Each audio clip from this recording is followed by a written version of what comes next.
Number 10. Christopher Titus. The American comedian did not hold back when it came to criticizing Will Smith for the initial incident at the 2022 Oscars when he walked on stage and slapped Chris Rock for joking about his wife Jada. Titus took to the podcast Christopher Titus TV and openly spoke about his disdain for the actor. Quote, "Watching the arrogance of Will Smith that night, I think that Will Smith probably believes he can do anything. In fact, many comedians took particular issue with Chris Rock being attacked, arguing that they should not be afraid for their own safety on stage, just because they like to tell risky jokes." But Titus did not find Will's latest YouTube apology to be sincere either, and was among the many Twitter voices that condemned the video as fake and self-centered. Quote, "Will Smith has lost me again. Dude, Chris said he'll contact you when he's ready. Why are you pushing him? You attacked a man on a global broadcast. You don't get to pick the redemption schedule, and by doing it publicly, you made it about you again." So it seems like Titus doesn't think Will deserves a get out of jail free card just yet. Number 9. Morgan Tremaine. Known for his explosive testimony during the Johnny Depp vs. Amber Heard defamation trial, former TMZ journalist Morgan Tremaine garnered international praise for his infamous, quick-witted comeback to Heard's lawyer Elaine Bredhoft. But Tremaine once again was able to articulate what many people were thinking about the latest apology video from Will Smith. According to the producer, the video appeared more like a PR stunt than a genuine apology. Quote, "This Will Smith apology video has PR team written all over it. They're testing the waters to see how the general public feels about him. Nothing to do with Chris." There might be some truth to how Tremaine feels though, because apart from the obvious product placement, the apology also serves another purpose, as Will is now starting to make big moves in an effort to have a career comeback, which has suffered quite a bit due to him being cancelled. It's been revealed that Smith is planning to star in a sequel to one of his most iconic movies, I Am Legend. So it makes sense that what we are now seeing is the actor slowly trying to rebuild his reputation in Hollywood. Number 8. Chris Rock's brothers. Chris's brother Kenny Rock told the LA Times that he would like to see the Academy take back the Oscar that Will won that night. However, what gets to him most about the entire incident is that he has continued to watch it play out on TV over and over again, and there's nothing that he can do. Quote, "It eats at me watching it over and over again because you've seen a loved one being attacked and there's nothing you can do about it. My brother was no threat to him and you just had no respect for him in that moment. You just belittled him in front of millions of people that watched the show." Tony Rock, who was actually close with Will at one point, called out the actor during a comedy show. Quote, "If you think you're gonna walk up on this stage, this ain't the mother effing Oscars." He threatened to fight back if Will ever tried the same thing with him. In fact, the Oscar winner addressed Tony during his apology video. Quote, "I want to apologize to Chris's family, especially Tony Rock. You know, we had a great relationship. You know, Tony Rock was my man, and this is probably irreparable." That seems to be the case, as one Twitter user asked if the actor approved of Will's apology, and he simply responded by saying no. Number 7. The View. Smith received a hell of a lot of criticism for the slap itself, but a lot of people really seem to take issue with the video apology that he released a whole 4 months after the incident. The ladies on The View spoke about how disappointing it was to see Will Smith upload a 5-minute video addressing what is actually a really serious issue, considering it happened to Dave Chappelle too that same month. The hosts voiced their opinion about the Oscar slap and spoke about Will's apology video not long after it was released. While they unanimously agreed that it was a good first step, they said it simply wasn't enough to make good with Chris Rock. Alyssa Farah Griffin said, "I think he's got to go further, and even the fact that he didn't do this in more of an interview format where he might be challenged with some tough questions, I was a little surprised by." She then went on to say that it's a lot easier to say something scripted to camera than to ask, "What was your motivation? Why didn't you then apologize in your acceptance speech?"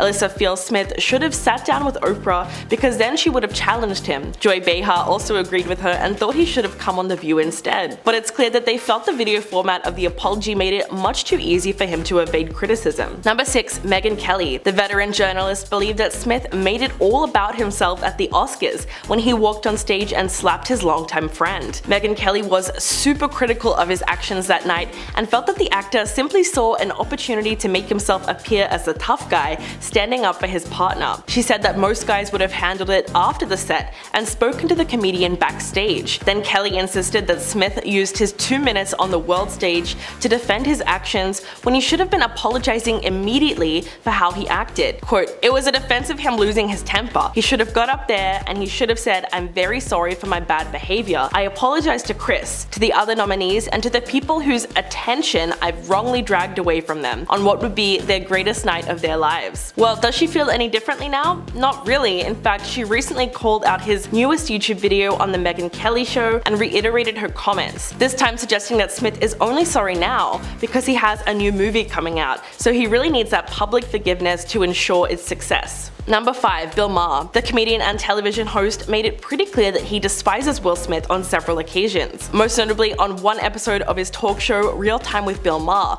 which aired on April 1st. Bill reacted to the explosive outrage against the actor at the time.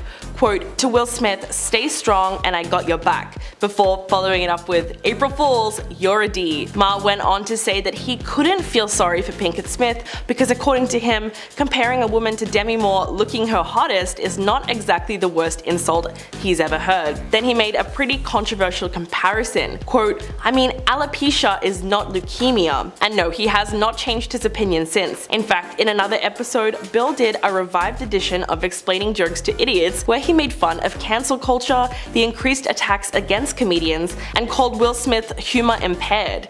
He then said that it comes down to doing crowd work while hosting the Oscars. Celebrities should try to be a good sport and allow themselves to be made fun of for 1 minute. The politically incorrect alum even noted that Chris Rock's joke was initially received as funny by the audience, including Will Smith, who was initially spotted laughing before he decided to do anything else. Number 4. Wanda Sykes. She co-hosted this year's Oscars along with Amy Schumer and Regina Hall. So comedian Wanda Sykes really saw everything unfold firsthand on Hollywood's Night of Nights, and she had a lot to say about it. Right after the Oscars, she addressed Will Smith's actions. Quote, "For them to let him stay in that room and enjoy the rest of the show and accept his award, I was like, how gross is this? This is just the wrong message," before joking that she wanted to be able to run out after he won and say, "Unfortunately, Will couldn't be here tonight." And while performing a stand-up comedy show in Orlando, she brought it up again, saying, "I'm still traumatized. I couldn't believe he was still sitting there. Shouldn't you be sitting there with a lawyer or LAPD?" She added that he hopes he gets his life together, but until then,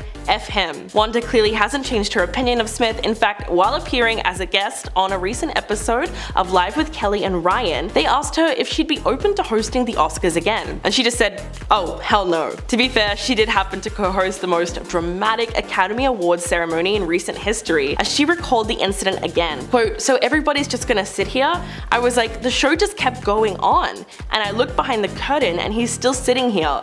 What is happening? What is going on?" It was crazy. It was just bizarre. Number 3. Sharon Osbourne. In an April interview with the Sunday Times, the former talk co-host expressed her opinion on the Oscar incident. Osbourne made the comparison when explaining the hypocrisy she sees where some people are too scared to make judgments to a person's face about their behavior, but will do so behind a computer screen or behind their back, and used the recent Oscars incident between Will Smith and Chris Rock as an example. Quote, "When he wins Best Actor award, everybody stands up. It's like, you're such hypocrites. You're going to go home and say how disgraceful his behavior was, but you stand up and give him a standing ovation." But most controversially, she then went on to compare Will Smith to Hitler, insinuating that no matter how horrible someone is, the industry will still try and find a way to make money off of them. Although her experience isn't exactly like Will Smith's, Sharon Osbourne dealt with plenty of criticism of her own, following her comments on the talk over the Piers Morgan and Meghan Markle feud. After a heated discussion with her and the talk show co-host last year, she was fired from the show by CBS,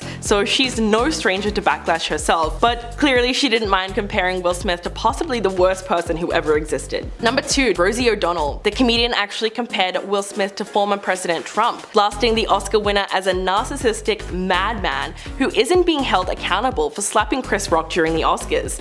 O'Donnell took to Twitter to condemn Smith for the stunning confrontation at the 94th Annual Academy Awards. She wrote to her more than 1 million Twitter followers, quote, "We watched him do it. Then, like the Trump years, we don't hold anyone accountable. Shame on us, shame on Will." O'Donnell made it very clear that she believes that the Oscars had failed everyone by not publicly denouncing Will right after the incident occurred and still allowing him to accept his award. But comedians do tend to stand together on this issue, and she went on to praise Chris Rock for his composure after he was attacked on stage. Quote, "So upsetting on every level. Bravo to Chris Rock for not eviscerating Will Smith, which he could could do any day of the week. He walked away from a sad display of toxic masculinity. Those words sound pretty harsh, but it's very clear that she absolutely hates Smith for his erratic behavior that night, and the message it sends to other comedians. And coming in at number 1, Chris Rock himself. The comedian has not publicly commented directly on the slap, including in the wake of Smith's recent video apology, which was directly addressed to him. Instead, Chris Rock chose to use comedy to speak about the incident. During his apology video, the actor insisted that he's reached out to Chris, and the message that came back is that he's not ready to talk, which couldn't be more apparent. He first brought it up during a stand-up set at London's Royal Albert Hall. Quote, "I'm okay. If anybody's wondering, got most of my hearing back." He followed that up with, "Don't expect me to talk about the BS. Your tickets were expensive, but not that expensive." Rock also referenced the incident when Dave Chappelle was attacked on stage near the end of his performance during the Netflix Is a Joke festival. When talking about the assailant, the comedian said, "I thought that was Will Smith." After the recent apology was posted, Rock continued to make jokes while on stage in Atlanta. Quote, "If everybody claims to be a victim, then nobody will hear the real victims. Even me getting smacked by Suge Smith, I went to work the next day. I got kids." He also added that anyone who says words hurt has never been punched in the face. Gotta love his take on that. And at number 10, Johnny Depp. I don't think I really have to explain this one all that much, but it's clear that nobody hates Amber Heard more than Johnny Depp. Because of her accusations, which may or may not be true, Johnny's reputation has taken a huge hit, and it's cost him multiple lucrative acting gigs. The exes are currently in court settling their massive defamation lawsuits. Johnny is suing Amber for $50 million, claiming she lied when she accused him of physically her.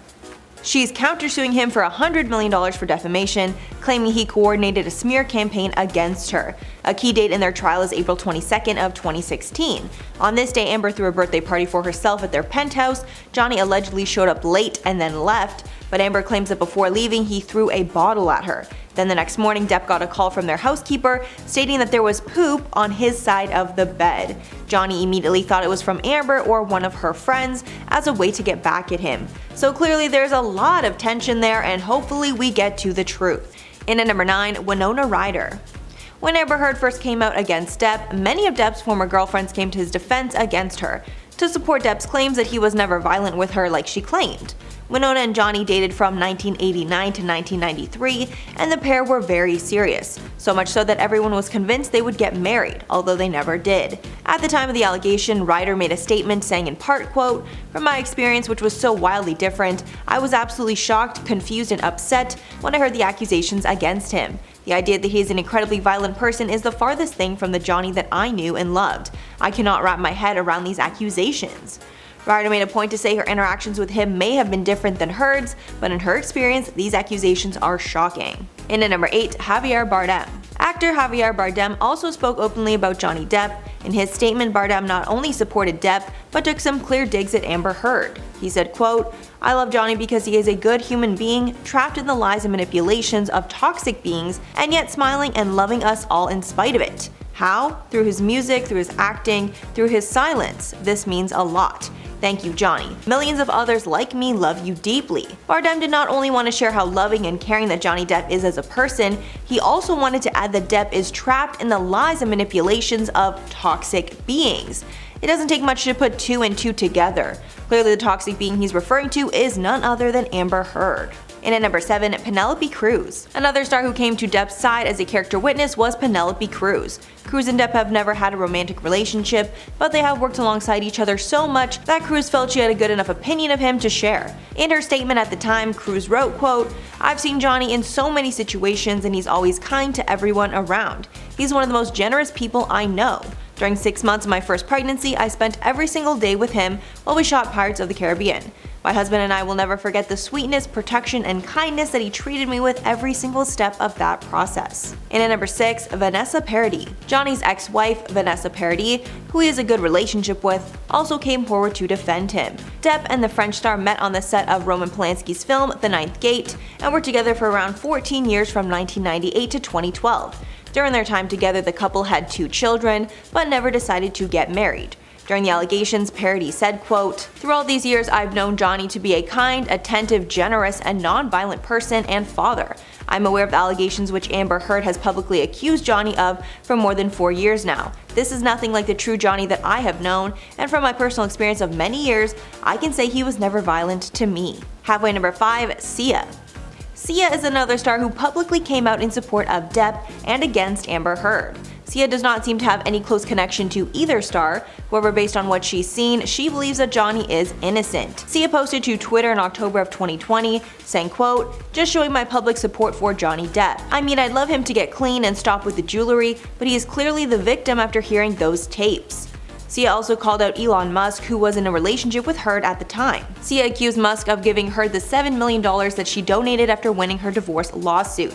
Heard initially claimed that she would donate whatever money she made from the divorce, but when she ended up pocketing it instead, Elon came to her rescue with the money. And at number 4, J.K. Rowling. J.K. Rowling got in some hot water after she decided to cast Depp as Grindelwald in Fantastic Beasts franchise. At the time of the casting, Heard had just come out with her accusations, and all of Hollywood was turning on him. However, Rowling defended her choice and chose to stand by Depp.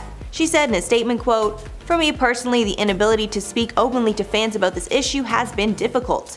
However, the agreements that have been put in place to protect the privacy of two people, both of whom have expressed a desire to get on with their lives, must be respected. Based on our understanding of the circumstances, the filmmakers and I are not only comfortable sticking with our original casting, but genuinely happy to have Johnny playing a major character in the movies." So here Rowling makes it seem like she knows more of what's happened behind the scenes and believes Depp over Heard. And at number 3, Kate James. Kate James, Amber Heard's former personal assistant, has been a key witness in the defense of Johnny Depp. James testified in court that she never saw Johnny get physical with Heard. James also shared some interactions with Heard where Heard was violent with her. Apparently once when the assistant asked for a raise, Heard spit in her face. James also testified that Heard would get into fits of rage and send angry text messages into the very early hours. James also testified that Heard was rarely sober and was generally under the influence of something that affected her cognitive abilities. When speaking about Depp's demeanor, Kate James said only good things, describing the actor as, quote, "shy like a total southern gentleman," supporting all the other witness statements that describe him as nothing but a good man. And at number 2, Doug Stanhope. Back when Johnny Depp was being attacked by the media, he was not able to defend himself because he was in the middle of some lawsuits, so his good friend Doug Stanhope came to his defense. Stanhope published a piece online detailing all of Amber's manipulative lies and stated that Amber was making all these false allegations for monetary gain.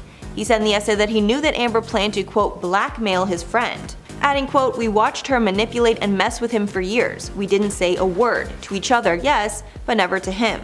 Apparently Depp even told Stanhope that Heard was threatening to lie about him publicly in any and every way if he didn't agree to her terms. Doug and his friends believe that Heard is a very good actor who seems like a different person to the public. And finally, number 1, David Yates. In the midst of J.K. Rowling's backlash for the casting of Fantastic Beasts, the director of the franchise, David Yates, also chimed in to defend Depp. He said in a statement at the time, quote, "Honestly, there's an issue at the moment where there's a lot of people being accused of things. They're being accused by multiple people and it's compelling and frightening.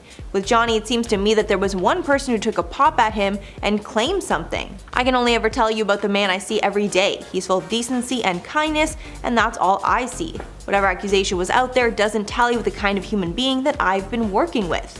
So here it seems that Yates compared the accusations against Depp to other Hollywood men like Weinstein and Spacey, who had multiple people come out against them, insinuating that since only one woman has spoken badly about Johnny Depp, there's a chance this one person is lying, aka Amber. Coming in at number 10 today, we have Kate Middleton. When sibling rivalry is a common thing, Kate Middleton and Meghan Markle have drama that is a bit more than that. When news started to arise that there was a lot of tension between Kate and Meghan as the two were not getting along, this meant that Harry and William were also not getting along. With the whole family not seeing eye to eye, it became super hard on everyone, including the Queen. It said that the Queen was actually so fed up with the drama that she even ordered Kate and Meghan to sit down and sort it all out. With Kate feeling like Meghan was using her to climb the royal ladder, Kate would even use this time to state that she was very suspicious of Meghan and that she had no interest in becoming Meghan's friend. Soon the media would even start to state that Meghan made Kate cry on her wedding day. Although Kate would end up sending Meghan flowers to apologize, Kate still didn't want to have an opportunity to become close to the actress. It said that Kate was was really hesitant about pursuing a friendship with Meghan when they first met, as Kate is a very private person and she likes to keep things that way. While Kate tends to keep a really tight circle, she doesn't let a lot of people in, and she's always felt like there was something extremely off with Meghan. While the tension between the two has become more tense, the royal family, including Kate, have decided to cut Meghan and Harry out for continuing to spread lies about the royal family in an attempt to tarnish their legacy. At number 9, Piers Morgan. The feud between Piers Morgan and Meghan Markle tends to get pretty nasty at times. While Piers has stated over and over since the beginning that Meghan was a liar and that we shouldn't dive too deep into her story, we probably should have listened to him. Piers' relationship with Meghan began back in 2015 when the actress apparently messaged Piers after he had followed some of her Suits castmates. While Meghan went on to claim that she was a big fan of him in the beginning, I think it's safe to say that she probably isn't a big fan now. When things rapidly started to disintegrate between the two after Meghan became a household name thanks to her romance with Prince Harry, it seems like their feud first started to boil over Meghan's first message to him. In 2016, after Piers and Meghan had been in constant communication with each other, when Meghan went to a private members club where she met Prince Harry, Piers would then never hear from Meghan again. So it's clear that her relationship with Piers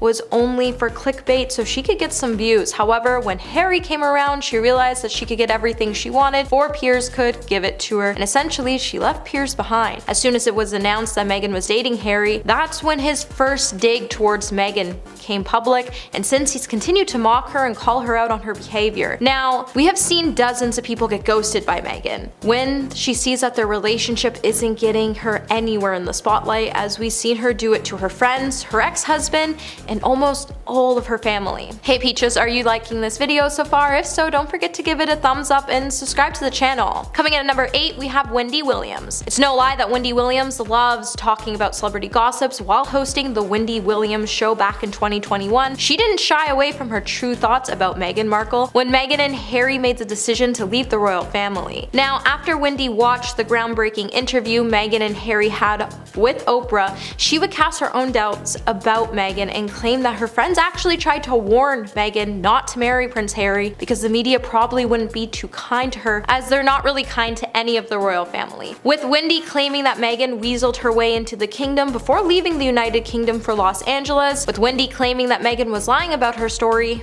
Wendy would then claim that Meghan should have listened to her friends instead of pretending not to get it when her friends warned her about the British media's fixation on the royals. Wendy would also state that Meghan knew what she was getting herself into when she joined the royal family and that no one really has sympathy for her. Wendy would then try to claim that Meghan knew what she was doing because no one knew her when she was on Suits, and Wendy only knew her prior to becoming a royal because she wanted to be a runway model for her company and came in for an interview. Coming at number 7, we have Corey Vitiello. So it appears that Meghan Markle was still living with Canadian Society chef Corey Vitiello when she went on her first date with Prince Harry. In a recently published biography, Tom Bauer would then claim that Meghan was still living with Corey when she set up a date with Prince Harry in London back in 2016. Tom would write that the romantic relationship between Corey and Meghan was hanging on by a thread before she left for Europe in the summer of 2016, yet both were still having troubles with discussing on how their relationship would end. But Corey still living in the couple's house while Meghan left for the United Kingdom, he had no idea that their relationship was completely doomed. The two first met when Meghan was eating at his restaurant with Suits cast, and Meghan even gushed over Corey in a review in The Take where she dubbed Corey as her favorite chef. When their relationship had finally run its course, instead of breaking things off Corey, she went to England to seek a new romance. While in England, Meghan would then be set up on a date with Harry by a friend. And then, when Harry came to visit Meghan in Toronto, Corey would realize that the relationship was officially over and Meghan's cruel and sensitive soul would be revealed to the world. Coming in at number 6, we have Trevor Engelson. If anyone knows the true colors of Meghan Markle, then it would be her ex-husband Trevor Engelson. Trevor, who is a producer, has kept it pretty tight-lipped when it comes to talking about Meghan. However, when royal biographer Andrew Morton released a book on Meghan called Meghan a Hollywood Princess, the book would dive into the idea that Trevor actually had a lot to say about Meghan. He was actually just waiting for someone to believe his side of the story. According to Andrew, Trevor actually dislikes Meghan. When Trevor and Meghan first got married, everything was fine. However, after she started to rise to fame, she would begin to treat Trevor like the dirt under her shoe. And if this isn't giving you any red flags, then maybe I should bring up the fact that the palace staff has also said that once Meghan moved in, she also treated them like the dirt under her shoe. Trevor felt elevated in their marriage at first. He didn't really think anything was going wrong. However, things finally ended, and it would leave behind a never-ending cold fury towards Meghan. With Meghan once claiming that she couldn't imagine her life without Trevor, she would then mail him back his wedding ring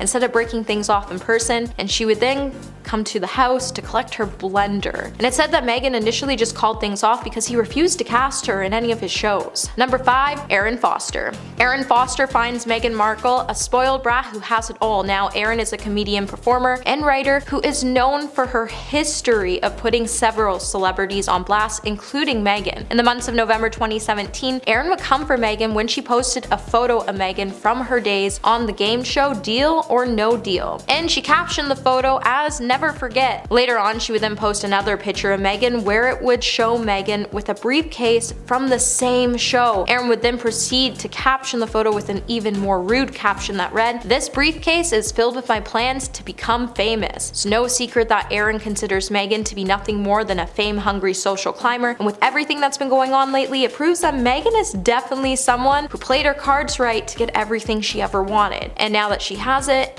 Erin isn't scared to call her out on it. While the whole world at first criticized Erin for posting the picture, they should have been looking at the facts that Meghan knew exactly what she was getting herself into. And number 4, Christy Swan. Australian TV personality and author Christy Swan has hated Meghan since the beginning, and following the news on the royal engagement between Prince Harry and Meghan, the radio host wrote on Facebook, "For some reason, I still haven't warmed to her. It's her manner. She looks like she's performing to me.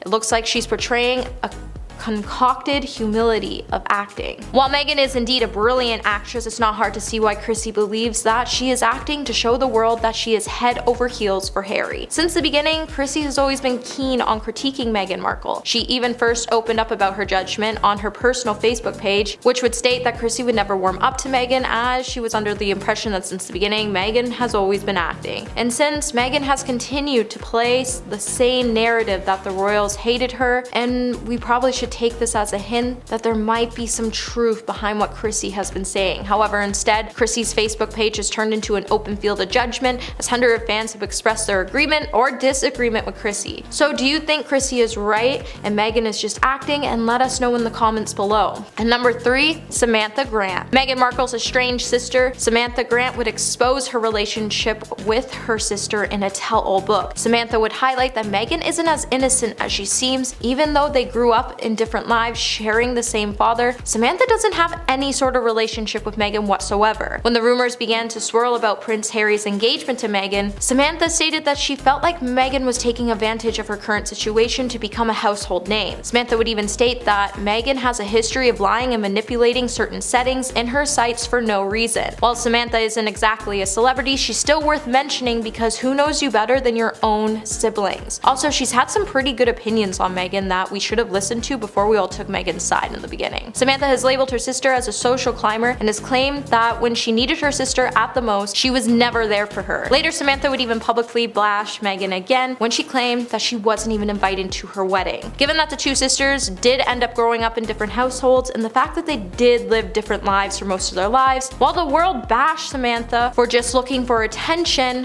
when she came out with her story, however, given that we've seen Meghan do a complete 180 in years to come after Samantha's comments, it's safe to say that she wasn't just using Meghan's name for clickbait. Number 2, Katie Hopkins. It's no secret that Katie Hopkins hates Meghan Markle, as she's been scrutinizing every one of Meghan's moves since the beginning. When the scandal of Meghan and Harry first started to make headlines, Katie would hop on the trend and she would share a shocking media rant with the world. The Daily Mail writer and media personality made it really clear that she has no respect for someone like Meghan Markle, with Katie finding her move to leave the royal family distasteful. She would even bash Meghan for being addicted to Instagram. Katie has also been very vocal when it comes to labeling Meghan as an American Kate Middleton and a budget Princess Diana with an Oscar-winning innocent face. Katie was also furious when Prince Harry pleaded to the media to respect his girlfriend's privacy, as Katie would say in her social media rant that if you don't want Miss Sparkle trolled on social media, advise her to stay away from posting pictures of bananas spooning on her Instagram account. Katie's rant would also include her wishing that Meghan and Harry would end up losing their royal titles. She feels like Meghan's relationship is coming off as a desperate to be a celebrity move. And coming in at number 1 today, we have Daniel Radcliffe. Now, Daniel Radcliffe doesn't just have a distaste for Meghan Markle, but he honestly just hates the whole royal family altogether. Daniel has never been afraid to confess that he doesn't agree with the whole country's appreciation for the royal family. Even though he is a patriot by heart, he doesn't understand why there is still a need for monarchy. He also didn't shy away from stating that he is extremely proud to be English. However, he believes that the monarchy still symbolizes a lot of things wrong with this country, and he doesn't understand why countries still follow the monarchy. While Daniel has said that he does sympathize with Meghan because of the harsh treatment she's gotten from the press, he also doesn't think the royal family is doing anything wrong. He simply just doesn't like them because they represent a symbol of class division, which is something he doesn't particularly like because he is an upper middle class kid. While Daniel has chosen to shade the royal family in the most respectful manner, he definitely chooses to distance himself from the royal family for a reason, and we should probably take that as a hint going forward. Starting off our list at number 10 is Miley Cyrus and Emily Osment. I remember reading in a magazine when I was in high school that these girls weren't friends in real life, and I was pretty crushed. They played each other's best friends on the Disney show Hannah Montana, where they were practically sisters on the show. Emily's character Lily ends up moving in with Miley's family. They were that close. But apparently off screen, the two girls didn't get along with each other. Miley wrote an autobiography called Miles to Go, where she spoke about her relationship with Emily and her character Lily. She said, I quote, "The show felt real to me, and I wanted my relationship with Lily to feel real too. I know it didn't have to, show business is show business, but I was disappointed. There were times when I didn't think we could ever be friends. We just couldn't figure out how to get along." It was reported that the two actors were actually constantly fighting with each other and easily became frustrated with one another while on set. Well, you know what they say, sisters fight. As the show progressed though, the two of them were able to find a common ground. They aren't necessarily friends these days since they are both working on different things, but Emily still supports Miley's music and even showed up to one of her concerts a few years ago. In at number 9 is Selena Gomez and Jake T. Austin. Selena first started on Barney and then danced around through Disney sitcoms and ended up on the hit series Wizards of Waverly Place. Selena and Jake played siblings throughout the series, which made their characters pretty equal. The show started out by really focusing on their whole family, but Selena's personal career started to blow up and her part in the show got bigger than Jake's. It probably wasn't personal, but it's just facts. You can see that her screen time increases throughout the seasons. She practically becomes the lead of the show. Rumors started to fly that Jake wasn't too thrilled about it. Could have just been a jealousy thing. Selena eventually made the decision to move on from the show, and Jake coincidentally tweeted during that time saying, I quote, "When artists' definition of growing with their fans is creating content they aren't even allowed to see." Yikes, little bro is throwing down some shade. Down the road though, many years later, we have seen photos surface of the whole cast reuniting and hanging out, so maybe they were able to work it out. Swiping the number 8 spot is Raven-Symoné and the Cheetah Girls. Who could forget when one of our favorite Disney girl groups fell apart? That was such a tragic time in my life. It was no secret that Raven was a complete star at the time, let's be honest. She was the most famous one of the group. She starred on The Cosby Show, hanging with Mr. Cooper, and even had the lead role on her own hit TV series That's So Raven. So it wasn't all that surprising when we found out that she had some tension with the other 3 girls. Raven spoke about their girl group time together and said, "It was weird putting together young women our ages, 19 to 22, one of whom had not been in the mix. I'll be honest, there were territorial issues, there were cat fights. It was not all peaches and cream off camera." This all makes sense, seeing as Raven basically said peace out and didn't show up for the final full-length movie Cheetah Girls One World, which was basically just a huge bummer for us fans because she's really the one that we wanted to see. No offense, girls. Next up at number 7 is Zendaya and Bella Thorne. The two beauties played best friends on the Disney show Shake It Up, but apparently struggled when it came to being friends off-screen. Bella opened up about the relationship during filming and blamed the people involved in the show for causing unnecessary tension between them. Bella told J14, "Zendaya Zendaya and I were put in a very unfortunate position where we were kind of forced to compete against each other, which made the whole first season of the show just very awkward for us. We wanted to love each other, but yet we were constantly being put against each other. It was always who's better at this and who's better at that. However, after the show ended and the two of them started their own individual careers, you never really saw them together. I think that we can all admit that Bella lives a more wild lifestyle than Zendaya now, but the two of them now have only nice things to say about each other, and both of them are a huge success, so there's really no competition going on here. Coming into the number 6 spot is Ross Lynch and Laura Morano. The two of them starred together and both took the lead roles in the series Austin and Ally. Rumors were always going around that maybe they were like dating in real life or had crushes on each other, but apparently it was the opposite. During an interview with J14, Ross was asked if he would ever date Laura, and he responded with, "Laura and I are kind of like a married couple. We argue a lot about who is always right. That happens a lot on set." He wasn't lying either, because Laura also agreed, saying, I quote, "It's kind of true." Apparently they bickered so much that when they joined the cast of Jessie, you could tell that the other cast members felt uncomfortable about their bickering. Laura admitted, I quote, "You could tell how awkward they felt. They thought they had to break us up." She went on to say that the bickering and tension is just who they are and it's nothing serious, but it's hard to tell if that's just an excuse or not. I don't know if I'm buying that. Halfway through the list at number 5 is Ashley Tisdale and Lucas Gabriel. This one I found hard to believe because I just love the two of them together, and they seemed like two peas in a pod throughout the entire High School Musical series. Ashley played the bossy girl Sharpay Evans, which seemed to annoy Lucas, who played her twin brother Ryan Evans. She said that when the two of them first started filming, he didn't seem to like her because he thought she was just like her character. She told People magazine, "We would hardly talk to each other because when I was auditioning for Sharpay, I screen tested with him and I was acting like Sharpay.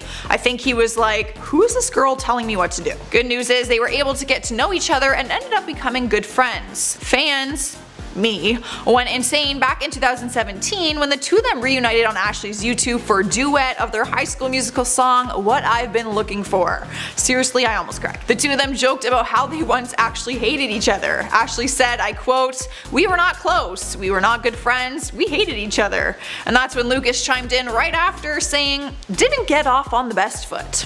But they are finally friends and the Disney world is at peace now. Here we are at number 4 with Demi Lovato and Selena Gomez. The two of them had a very on and off friendship throughout their time with Disney. Both of them worked their way up the Disney ladder at a young age, sharing screen time on Barney when they were just little tots. They went on to star together in a Disney TV movie called Princess Protection Program, and that's when a boy got in between them. Stupid boys. Reports were made saying that when Justin Bieber entered Selena's life, Demi wasn't a huge fan of him. She didn't really give the best friend approval, and it caused a lot of fights between them. One day a paparazzi asked Demi how Selena was doing, and she quickly responded with, "Ask Taylor Swift." The two of them grew apart, and Demi made one final statement through an iconic tweet, which I still remember to this day. It is a series of pictures of Demi in the water, literally swimming away, and it says, I quote, "Swimming away from your bull by." She even unfollowed Selena on Twitter. Well then. The feud wasn't permanent though, and the two girls went on to be good friends. Alright guys, at number 3 is Debbie Ryan and Sky Jackson. They starred alongside each other in the series Jessie, where the two of them seemed to be like the best of pals on the show. The feud started after Demi attended the Kids' Choice Awards. She started tweeting out all about the fun she was having, and a Twitter user asked who she was sitting with, and she said the kids from the cast of Jessie. But then someone else commented saying that they were surprised to hear she was sitting next to Sky since she talked about her. Debbie clearly wasn't aware about this and responded with, "That's sad, but not really my business." According to J14, Sky had a secret Twitter account where she accused her co-star of bullying her. A fan asked Debbie directly about the situation, and she gave a very lengthy response. To sum it up, she said, I quote, "I won't speak about specific people because it's unprofessional to slander coworkers online. But if I had one wish for every child that's an actor, especially those that tend to be the mouthpiece for parental maliciousness, I'd wish for complete contentment, emotional security, and that they'd somehow find joy in telling stories." Damn. Who knew all this drama could happen on a kids show like Jessie? Taking the number 2 spot is Dylan Sprouse and Joe Jonas. Low-key gonna be honest with you guys, I had no idea this ever happened. Like, this is literally new information to me. In 2013, Joe Jonas wrote a first-person essay for Vulture where he shared how he and his brothers, the Joe Bros, felt like they couldn't stand up to the Disney network. He wrote, "We went along with it at the time because we thought Disney was our only real shot, and we were terrified that it could all be taken away from us at any moment." I mean, I think that's fair to say, but apparently Dylan Sprouse didn't. The Sprouse twins shared on his Tumblr what he thought about Joe's essay and said, "I think it's bullshit that they were being robbed of choice or creativity. If they wanted to, they could have told Disney no. Cole and I did this hundreds of times and we ended up alright." He went on to explain that he thinks it's just an excuse and even went as far as saying the Jonas Brothers, I quote, "fell for the allure of fame." Quite a bold statement to make there, Dylan. Not sure where the two of them stand currently, but reports say they haven't spoken to each other in many years. Taking our number 1 spot is Miley Cyrus and Selena Gomez. Both of these ladies have already been on this list with other co-stars, but no one could forget this legendary feud over the one and only Nick Jonas. That's right, these two girls liked the same guy at the same time, which we all know at 16 years old is pretty much like the world ending. Selena Gomez was a guest star on Miley's show Hannah Montana, where their characters were always feuding, which was coincidental since off-screen they were always fighting over Nick. It was a silly feud that definitely went too far. Selena teamed up with Demi at the time and Miley teamed up with her friend Mandy, and the four of them had a battle between YouTube videos where they called each other out and made fun of each other. It was silly and childish, let's be honest, but at the time it was some serious shade. To make one thing clear though, Miley dated Nick first. But as the Disney stars all grew up, the feud quickly faded. In 2016, Selena told W Magazine that the feud was non-existent. She said, "We never feuded, we both liked the same guy when we were 16. It was just a Hilary Duff Lindsay Lohan thing. Oh my god, we like the same boy. We are now completely settled in our own lives." I mean, I feel like she's kind of downplaying it because the whole thing was silly, but at the time it was epic. I literally lived for it. Starting off our list at number 10 is Selena Gomez and the Sprouse twins. Maybe you forgot that they all worked together on the show Sweet Life of Zack and Cody. This was actually the twin show, and many people remember Selena for her time on Wizards of Waverly Place, but we all know in the Disney universe everyone kinda works with everyone. Since the time they filmed together, the boys have come forward admitting they didn't really care for Selena too much while working with her, and claimed that she had, I quote, "a diva attitude." I guess what happened was Dylan and Cole had initially planned to write and produce the last season of The Sweet Life on Deck. Producers didn't care for the idea and came back 2 weeks later proposing the same pitch they did, but with Selena Gomez attached to it, which seems to just touch a nerve with the twins. Turns out that Dylan Sprouse held on to some form of grudge against her and took his feelings to Twitter back in 2013. He tweeted out, I quote, "Oh, I get it, Selena. Too good to follow your old pals Dylan and Cole, huh? This is just like when we were 12. Hashtag never forget." Damn, is he really being salty about her not following them on Twitter? First world problems. And at number 9 is Joe Jonas and Ali Michalka. You would probably know her as AJ though, from her sister duet, Ali and AJ. The two of them only had some bad blood towards each other because they were exes. They started dating after they were on the Cheetah-licious tour back in December 2005. Fans went crazy when they admitted to being each other's first real kiss off screen. However, it was cute for just a little while until they broke up in 2007 and Ali and AJ released a badass jam called Potential Breakup Song. It was obvious that the song was about Joe, and one lyric hit extra close to home for him because it was a true story. The lyric was, "It took too long for you to call back, and normally I would just forget that except for the fact that it was my birthday, my stupid birthday." Turns out he legitimately forgot to call her on her birthday when they were dating. Yikes. Later down the road he spoke on it saying, "One time my ex-girlfriend sent me a piece of her birthday cake in the mail and it was an ice cream cake. That's when I knew it was kind of over." Needless to say, it was a pretty messy breakup. Literally. Up next, number 8 is Rowan Blanchard and Uriah Shelton. These two co-stars from the show Girl Meets World. If you haven't seen it, it's a sequel to ABC's 90s hit show Boy Meets World. Real original. Rowan plays the main character on the show, and although the cast always appeared to be very tight-knit, there was one outcast who Rowan apparently didn't care for. Yes, you guessed it, Uriah Shelton. He plays her almost the same age as her uncle. It's a weird concept, I know. And his character kind of comes off a bit douchey, not gonna lie. But it might not be his character after all, because he liked a comment on Instagram that said, "Society doesn't need feminism," which seemed to rub Rowan the wrong way. and many other girls probably, who are probably feminists. Apparently he's posted some other stuff that hasn't really been PC. Rowan's followers started begging her to lay into the guy, but she ended up just taking the high road. She was openly upset with his remarks on the situation, but she never posted any derogatory comments in return. Good for you, girl. Sliding into number 7 is Lindsay Lohan and America Ferrera. Disney owns ABC, so I consider this to be an exception on this list. If we are getting technical, it is a Disney show. And Lindsay is involved, so you know that it's gonna be a juicy story. So America plays the lead role of Betty on the sitcom called Ugly Betty, and they actually hired Lindsay for 6 episodes in hopes to boost the ratings. But apparently the two girls hated each other, so her 6 episodes were actually cut down to 4. In the episodes, Lindsay was playing one of Betty's old high school bullies, and Betty finally got even and pulls Lindsay's pants down. I remember being pantsed in grade school. That shit sucked.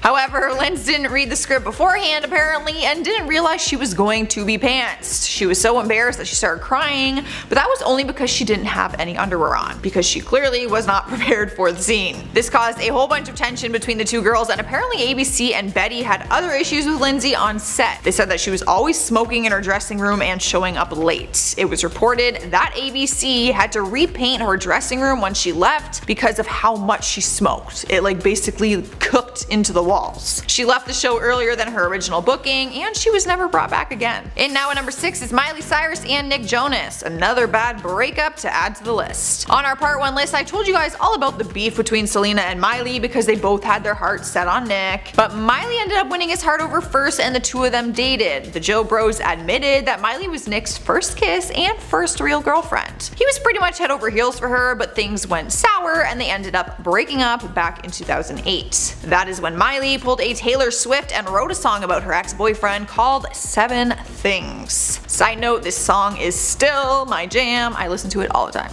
But in the song, she lists the 7 things she hates about Nick. There was one cute moment where she listed the 7 things she likes, but the entire video concept is about girls destroying their ex-boyfriend's things. And to make sure Miley got her point across to let Nick know that it was about him, Miley wore Nick's diabetes necklace in the video and even flashes a photo of him to the camera. You know, so that there was no room for any confusion. She wanted to make it as clear as it could be that the song was about him. Halfway through our list at number 5 is Tim Allen and Jonathan Taylor Thomas, also known as JTT. Here's another ABC show that is Disney owned. Come at me, it made it on this list, it counts. They starred together on the hit TV series Home Improvement, which was the most popular comedy show between 1993 to 1994, beating out Seinfeld, Roseanne, and Friends. Now this is based on facts, nothing beats out Friends in my opinion. But anyways, point of the story is there was some beef between the two actors after JTT decided to leave the show out of nowhere to go study abroad. I'm sorry, what? Like he just up and left? Apparently that's how it happened, which made Tim Allen incredibly mad, obviously, when he found out the news. Maybe we wouldn't call this hate, but it was more of that like fatherly disappointment feeling. Things got even worse when JTT declined to show up for the series finale a year later. However, the good news is they were able to work it out, and eventually JTT made a guest appearance on Tim Allen's new show called Last Man Standing. This one has a happy ending. I feel like dads can never stay mad at you for too long. In the number 4 spot is Zac Efron and Vanessa Hudgens. The two of them were best friends immediately when they got casted to play each other's love interest in the High School Musical series, and it didn't take long for them to start dating, and fans were more than okay with it. They were super cute. They ended up dating for 5 years, and it was a huge heartbreak for the Disney universe when their relationship came to an end back in 2010. 10 years after the series ended, they were going to do this epic 10-year anniversary with the cast, but word on the street was that Vanessa would not do it if Zac was going. In 2016, a source revealed to The Hollywood Life that, I quote, "Zac and Vanessa are on bad terms and they don't want to see each other. Things would be awkward and there would be a lot of issues that would come up and they wouldn't feel comfortable faking it in front of cameras." Luckily, Zac couldn't make it to the reunion, which fans were pretty bummed about. I wanted to see him. And whenever Vanessa is asked about him, she doesn't have anything nasty to say, she just keeps it as they simply don't talk. Alright guys, we are at number 3 with Demi Lovato and Zendaya. There has been some tension between the two two girls on a few different occasions. One of them was back in 2011 when Zendaya made a joke on her show Shake It Up that poked fun at eating disorders. In the episode, her character says, I quote, "I could just eat you up. Well, if I ate." This did not sit well with Demi, who has been in rehab before for bulimia, and she took her opinion to Twitter. She said, "I find it really funny how a company can lose one of their actresses from the pressures of an eating disorder and yet still make a joke about that very disease. What are we promoting here? Hashtag not funny at all." Zendaya faced some of the heat for it because although she didn't write the script, she was okay enough to go through with the joke. Later down the road, in 2015, another issue with body image caused more tension between the two of them and their fans. One of Zendaya's biggest dreams came true when Barbie created a new doll that was inspired by her Oscars look, the silky off-white dress with dreadlocks in her hair. Everyone was congratulating her for inspiring many girls to embrace their unique looks, but the only thing Demi had to say was through a tweet. She said, "Hey at Barbie, what about a curvy doll or one with true to size measurements? All model. Hashtag raise your voice, hashtag be super." Fans were disappointed in her reaction, one for not congratulating Zendaya, and two for making it about her and body issues when this really had nothing to do with that. At number 2 we have Jo Marie Payton and Jaleel White. It's probably impossible to forget about the one and only Steve Urkel, but you might forget that his show Family Matters was one of the originals on the ABC network, which we all know is operated by Disney. And once you watch the show, you know that it resembles the fun Disney Family Channel type show. But apparently family isn't only what matters, and once Jaleel's character Steve Urkel was the big talk of the town, his co-star Jo Marie wasn't very happy about it. Reports have gone as far as saying that she hated him. If you haven't seen the show, she played the mother and apparently her character was supposed to be the big star. She was actually the one who inspired the creation of the show. Her character on the show Perfect Strangers inspired this spin-off. She got so mad about Steve Urkel stealing the spotlight that she ended up quitting the show altogether. Just quit, up and left, and they ended up replacing her with another actress. Taking our number 1 spot is Amanda Bynes and Miley Cyrus. There is no denying that Amanda Bynes had a rough few years in the public eye with her bad habits, inappropriate Twitter rants, and issues with the law. We were all hella confused when she started just bashing other celebrities through Twitter. But one of them she attacked was a little more personal than other rants, and we're still not fully aware of what she had against Miley. Shortly after Miley and Liam broke up, the first time, Amanda tweeted out, "Liam Hemsworth is the most gorgeous man on the face of the earth other than Tan Watson, FYI. Thanks for sharing, Amanda." After she faced some heat because she was supposed to be Miley's friend at the time, she ended up tweeting a direct tweet to Miley simply saying, "You're ugly," with a picture of herself, like a picture of Miley. Rumors went on years before all of this happened that Bynes and Liam actually hooked up, so you can imagine the tension that this would cause. Kicking off this list at number 10 is Miley Cyrus. If you followed her past relationship with Liam Hemsworth at all, then you probably remember the alleged love triangle between Miley, Liam, and Jennifer.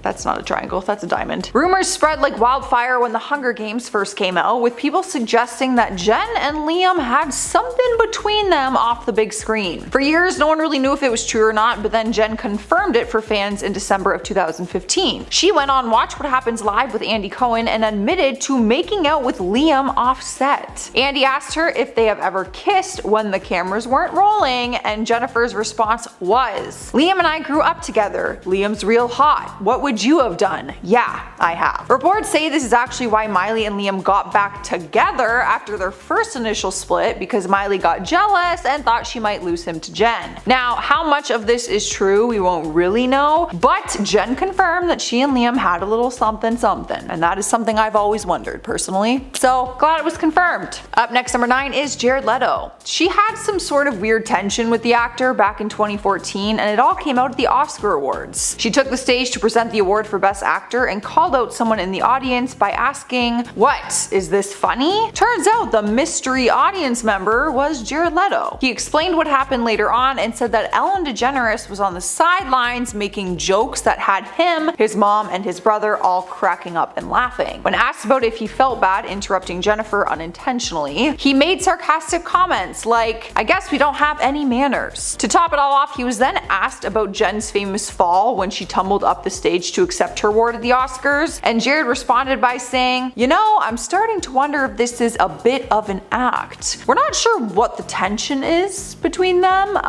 but there is a lot of sarcasm between the two of them. They both just seem like very sarcastic people though, in general. Cruising into number 8 is Joan Rivers. Back in November 2013, Jen did an interview with the Yahoo CEO Marissa Mayer and was asked about body positivity. One man asked her a question on behalf of his daughter and said, "Having experienced body image criticism in Hollywood, what is your advice to young girls dealing with the same treatment from their peers and your response to those who judge others based on appearances?" Jen responded by saying, "Screw those people," and went on to call out Joan Rivers' show Fashion Police. She called out the show and said that shows like that are showing younger generations of young people to judge other people based on things like their appearance, and that is wrong. Joan wasn't too impressed with her comment, and she took her thoughts to Twitter. Some of her tweets said, "It's funny how Jennifer Lawrence loved the show during awards season when we were complimenting her every single week. She actually even went on to make a joke about Jen's famous Oscar fall and said that she tripped over her own arrogance." Shots fired. Although I don't fully agree with that show either. You're literally judging someone on their appearance. That's the entire show. Making his way into number 7 is Spencer Pratt. Seems like a really random feud since they come from two totally different worlds, one being a Hollywood actor and another coming from MTV reality shows. But in 2017, she landed the cover of Vogue, and during her interview, she said that her house was flooded with crystals. She said when she first moved in, there were crystals everywhere, and she asked to get rid of them ASAP because she hates them. She said, "Please get rid of these. I don't want people to come over here and think I'm a crazy crystal person." This is where Spencer Pratt came in. He is one of those crazy crystal people, as she called them. After the Vogue interview was out, he went on the defensive and announced that he felt personally attacked by her comments. He did an interview with The Morning Breath and said, "She was talking about me in Vogue, like 100% I'm the crazy crystal person she's clowning, so I'll see her. We'll bump into each other at the Beverly Hills Hotel like I see all the A-listers and they run from me." Honestly, I don't think she was talking about you. I don't think she cares. Really? Like in the Vogue interview, I don't think she's thinking of Spencer Pratt. No offense. In spot number 6 is Chloe Sevigny. Now I know I probably said that wrong, so just forgive me and move on from it, okay? The actress didn't hold back when sharing her thoughts on Jennifer Lawrence and was honest about it during an interview in 2015. She sat down with V Magazine and asked if she ever worries about being typecast. After admitting that she does, she explained herself and said, "They'll have a really peppy funny girl on the talk show rounds and everybody adores her and loves her and wants to be her, and then so many more people want to watch the movie or TV show." She then went on to name a couple of A-listers who she admires and one that she could do without. That one? It's Jennifer Lawrence. Her exact words were, "Jennifer Lawrence I find annoying, too crass." We're not sure why she targeted Jen in the interview. No reports surfaced about them having any kind of tension towards one another, so it still remains a mystery. The amount of times I've been called annoying in my life, I just take it as a compliment at this point. Halfway through at number 5 is Donald Trump Jr. Does he even count as a celebrity? Probably not, I don't know, but this is still a fun story that I wanted to include. I'm sure being the son of the former president who caused a ton of controversy would often have you in the middle of feuds for anyone who didn't like your dad. Jennifer told Oprah that she would want to meet Donald Trump and said, "I've got a pretty good speech," and it ends with a martini to the face. "I have something to say for all of them. I watch different characters on the news and I'm like, you just wait." Not too long after that, Donald Trump Jr. had something to say to her. He went on Twitter and shared a link to the article with the headline, "Jennifer Lawrence, if I meet Trump, it'll end with a martini to the face," and he fired back and said, "I'm pretty sure that's not how it would end." Jen really didn't seem too bothered by his tweet, and she didn't bother tweeting back, which is probably for the best. Taking over spot number 4 is Kim Kardashian. This one seemed like a lot of miscommunication or an issue that was never an issue, but the media made it look like one. I'm still not really sure. Jen has made it clear for a long time now that she's obsessed with the Kardashians, and she even started having a friendship with Kris Jenner. According to a source who spoke to Radar Online, Kim started to have enough of Jen's attention. Reports claim that Kim went into a jealous rage over the close relationship that was developing between her mom and Jen. The source said, I quote, "Kim was always Kris's favorite until Jennifer crashed the scene. mean. She was waltzing into the family's world, acting like a superstar and upsetting the order with her loud chaos. Chris says she's a hoot and treats her like the blonde daughter she never had. The sunshine walks with Jennifer in Chris's eyes, and Kim is fed up and doesn't know what to do. No one is sure if any of this is true because things seemed to be okay between them when Jennifer interviewed Kim on Jimmy Kimmel Live when she took over his show. It seemed very normal to me, but that could always just be an act. I'm really not sure. Sniping the number 3 spot is Lala Kent. It's no secret that Jen speaks her mind and doesn't normally beat around the bush. But people were surprised to see some of the comments she made on Watch What Happens Live regarding Lala Kent. During the interview, she called her a C-word, because I cannot say that word. But apparently it was in a joking manner. Whether it was a joke or not, Kent didn't take too kindly to it and went on Twitter to talk about it. She sent out a bunch of tweets that have since been deleted. A month after, she went on a podcast to talk about it, and she made comments saying Jen's last 2 films were fails, and said she's the type of chick who would give Harvey Weinstein favors for roles. Honestly, that was just the tip of the iceberg of the comments she made. She went in very hard on the actress, even picking apart her appearance. However, Jen still stands by the fact that she was joking in her initial interview. I mean, I don't get the joke. When I'm joking, I don't use that word, but okay. Next up at number 2, we have J-Lo. This feud was never really a feud, but people didn't know that right away until J-Lo cleared it up once the media had turned it into something. During a visit to The Tonight Show with Jimmy Fallon back in 2014, Jennifer Lawrence treated the audience to a party story that included Jimmy and J-Lo. She revealed that she was drunk and she and Jimmy both saw J-Lo and they said they wanted to ask her to dance, so they made a plan that they would do a spin and say, "Dance with us." Turns out Jimmy chickened out, so Jen was left to do it on her own, but she got the cold shoulder from J-Lo. She did the spin, asked her to dance, and J-Lo replied with, "No, I think I'm gonna observe." Obviously, Jen was devastated, as I would be, so the media ran with that story. But J-Lo cleared things up with Access Hollywood and said that she told Jen, "I'm good right here," only because it was really crowded at the moment, so she just literally wanted to stay right there in that area. She cleared it up though by saying that she would have loved to dance with Jen, so kind of a big misunderstanding. In the number 1 spot is Lindsay Lohan. In December 2015, while promoting Joy on The Late Show with Stephen Colbert, Jen stirred up some controversy with a dig at Lindsay. Colbert praised her for being a star who's willing to talk about the things that aren't so glamorous and asked her about getting sick while shooting Joy in Boston. Jen candidly talked about how she got a stomach virus and was puking a lot. During her story time, she said, "I just keep going until eventually my body is just like, if we don't make her barf or pass out, she won't stop. I get like Lindsay Lohan grade exhaustion, but without any drugs or alcohol." Immediately afterwards, Lindsay's sister Aliana jumped to her defense on Twitter and wrote, "I never breathe life into negativity, but I stand by my family. Disappointed in Jennifer Lawrence, not cool." Lindsay ended up chiming in saying, "Thank you, sister. Maybe who you're referring to should learn to support others." Lindsay's mom then later told Entertainment Tonight that they have all been a fan of Jennifer's and her movies, and that it was very disappointing to see her trash talk Lindsay like that. I mean, I agree. Not a cool comment. Beginning the countdown, number 10 is Chrissy Teigen. Probably the most obvious one on our list since her Twitter feud with the president went down in Twitter history. She openly admitted that she and her husband John Legend made it their mission to get people to see how psychotic